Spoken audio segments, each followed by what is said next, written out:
Approximately around 7:25, we heard I was working upstairs traffic. We heard a loud noise. We ran down, and when we got here, we saw that the bus had wedged itself in the tunnel. There was no front of the bus. The front of the bus was gone.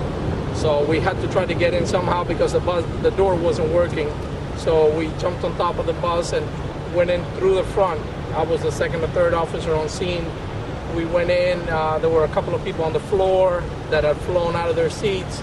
And there were a couple of people sitting still in their seat that have been wedged in by the roof of the bus. Some appear to be injured more seriously than others. We applied gauze bandages to the ones that were bleeding, and we tried just to aid the other ones and make sure they were breathing and do as much as we could until the fire department got here and was able to get everybody out with their equipment. There was a lot of blood. It wasn't chaotic. There were elderly people, so they were more or less under control.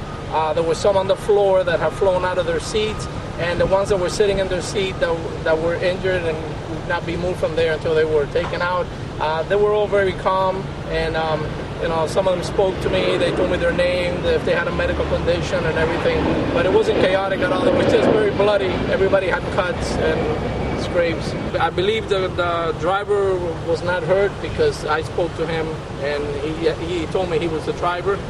So what else was he saying?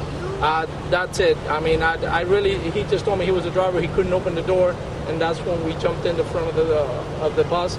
But I lost sight of him because I was taking care of everybody else. So.